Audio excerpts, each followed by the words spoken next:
হে জগতবাসী, আমি শামীম আলী চিশতি আপনাদের সামনে আজকে একটি পুরনো আলাপ নতুন করে তুলে ধরছি। কারণ অনেকেই এই আলোচনাগুলো শুনেছেন, তারপরে অনেকে খেয়াল করেছেন, অনেকে খেয়াল করেননি।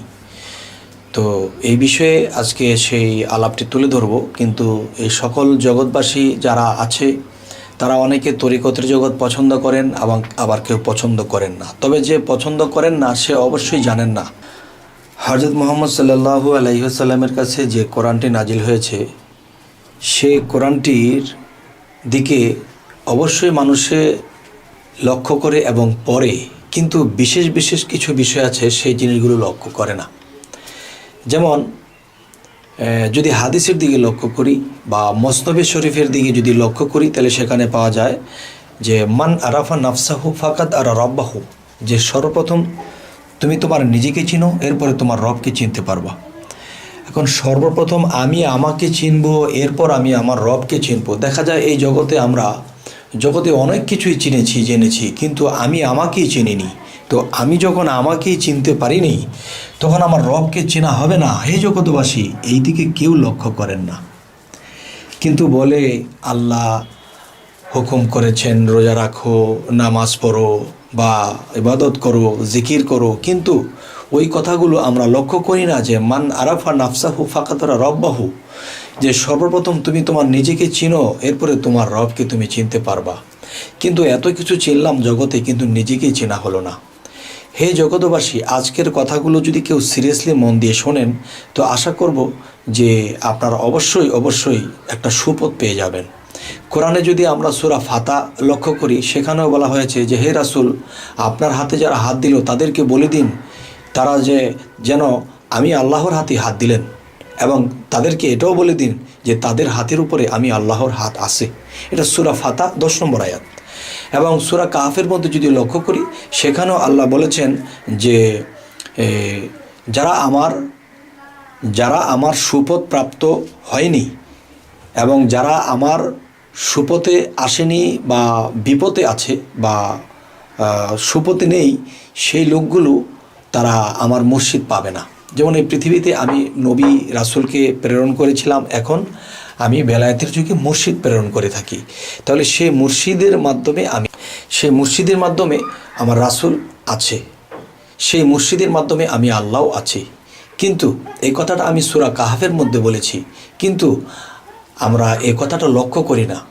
অনেকেই বলতেছে যে নামাজ পড়বো, রোজা করব, হজ জাকাত দেব, এতেই তো চলবে না। বাবা, মান আরাফা, আগে নিজকে চিনতে হবে, এরপর আমার রবকে চিনব। এ হলো একটি বিষয়।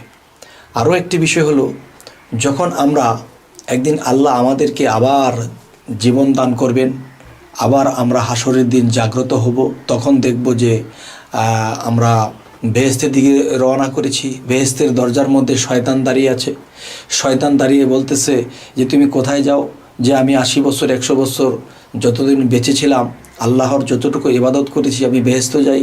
তখন সেই শয়তান বলবে, তুমি কি জানো আমি তোমাকে বানিয়েছি? তখন সেই লোকটি বলতে থাকবে যে না, তুমি আমাকে সৃষ্টি করবে কেন, বানাবে কেন? আল্লাহ আমাকে সৃষ্টি করেছে, আমাকে তৈরি করেছে। তখন বলবে যে ঠিক আছে, তোমাকে যদি আল্লাহ সৃষ্টি করে থাকে, তার প্রমাণ তোমার মধ্যে কি? এবং তোমাকে যে আল্লাহ সৃষ্টি করেছে এবং আল্লাহ যে তোমার মধ্যে আছে, যে আমি শয়তান মানুষকে দুনিয়াতে ধোঁকা দিয়েছি, বিভিন্ন খারাপ করাইছি, তাহলে আমিও তো তোমার মধ্যেই লুকিয়েছিলাম। তুমি কি জানো যে আমি তোমার মধ্যে ছিলাম? আর এটাও কি জানো যে আদি আদমকে সেই মুকরম ফেরেশতা নামে যিনি, তিনি তো আমি, আর আমি তো সেই আদম বডি বানিয়েছিলাম। তাহলে আদম বডি যে বানিয়েছি, সেই প্রমাণ কিন্তু আমার মধ্যে আছে, আমি রেখেছি যে এই আদম সৃষ্টির বা আদম তৈরি করার যে বিষয়টা, এটার প্রমাণাদি আমার কাছে আছে। এখন তোমাকে যে আল্লাহ বানিয়েছে তার প্রমাণ তুমি দাও। এই প্রমাণ যদি দিতে না পারো, তাহলে তোমাকে দোজখে নিক্ষেপ করা হবে, আমি তোমাকে দোজখের টিকিট দিয়ে দেব। হে জগতবাসী, যে সারা জীবন ইবাদত করে, আল্লাহর ইবাদত করে আমরা যদি সেই শয়তানের কাছে ধরা পড়তে হয়, তাহলে সেই শয়তান থেকে বাঁচতে হলে আমাদের কি করতে হবে? তাহলে জন্মান্তরে নিজকে হারিয়ে ফেলেছি, আমি কে, আমার পরিচয় আমি জানি না। তখন আমাকে জানার জন্যে একজন চেনা লোকের কাছে যেতে হবে। সেই চেনা লোকটি কে? সেই চেনা লোকটি একসময় ছিলেন নবুয়াতির যুগে নবী রাসূল যারা ছিলেন, পয়গম্বর যারা ছিলেন, তারা আমাদেরকে পথ দেখিয়ে দিতেন, চিনিয়ে দিতেন বা আমার নিজের পরিচয়পত্র দিয়ে দিতেন। তখন আমরা মৃত্যুর পরে শয়তানের কাছে আটকা পড়তাম না। তবে এখন তো নবুয়ত খতম হয়ে গেছে, নবী তো আসবে না। এখন সেই পরিচয়পত্র কে দেবে? সে কে আমাকে এই পথ দেখাবে? সে একমাত্র মুর্শিদ। যে কাজী নজরুল ইসলাম কিন্তু গজলের মধ্যে কথা বলেছে, তাওহীদেরই মুর্শিদ আমার মোহাম্মদের নাম। তাহলে সেই মোহাম্মদ করতেছে মুর্শিদের মধ্যে আসল কাম। তাহলে আমরা না বুঝে অনেক ভুলে আছি, অনেক ভুল পথে চলছি। হে জগতবাসী, তাহলে আমাদের এই পৃথিবীতে আল্লাহ প্রেরণ করেছেন যে আমরা যদি আমার নিজেদেরকে চিনতে পারি তাহলে আমার আল্লাহকে চিনতে পারবো, আমার রবকে চিনতে পারবো। তাহলে আমি কে? আমি আমাকে চিনি না, তাহলে সেই চেনা লোকের কাছে যেতে হবে। সেই চেনা লোকটি কে? সে একজন কামেল মুর্শিদ।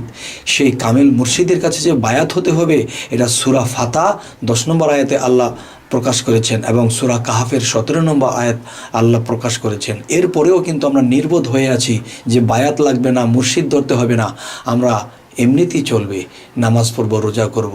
না বাবা, যদি এতটুকু আমরা ভাবি তাহলে আমরা ইহকাল পরকাল সর্ব জায়গায় আমরা ধরা খেয়ে যাব।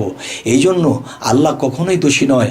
আল্লাহ কিন্তু কোরআনের মধ্যে স্পষ্ট করে বলে দিয়েছেন, কিন্তু কেউ এটাকে গোপন রাখছে, কেউ ওকে প্রকাশ করে না, কেউ বোঝে না, কেউ বুঝেও সে চোখ বুঝে ঘুমের ভান ধরে আছে। কিন্তু এরকমভাবে থাকলে এটা নিজের ক্ষতি এবং এই পৃথিবীতে আমরা কাউকে আল্লাহর পথের দিকে নিলাম না এবং এই জিনিসগুলো প্রকাশ করলাম না, নিজেও সেই পথে গেলাম না, তখন একদিন আমাদের সেই ধরা খেয়ে যেতে হবে। হে জগতবাসী, চলুন আজকের পর থেকে আমরা এমন একজন মুর্শিদ ধরবো, একজন কামেল মুর্শিদকে ধরবো। তখন তার কাছে গিয়ে বলবো যে জন্ম জন্মান্তরে নিজকে হারিয়ে ফেলেছি, আমি কে? আমি আমাকে চিনি না। তাহলে সে আমাকে চেনার যে পদ্ধতি, চেনার যে বিষয়, সেই জিনিসগুলো আমাকে দিয়ে দেন। হে জগতবাসী, আজ আমি শামীম আলী চিশতি অনুবিনয় করে আপনাদের চরণে হাত রেখে আমি বলছি, আপনারা এই জিনিসগুলো একজন মুর্শিদ ধরে নিয়ে নিন, আর না হয়তো ইহকাল পরকাল সমস্তই বরবাদ হয়ে যাবে। তো আজ এই কথাগুলো বলেই রাখছি, সকলেই ভালো থাকবেন। আল্লাহ হাফিজ।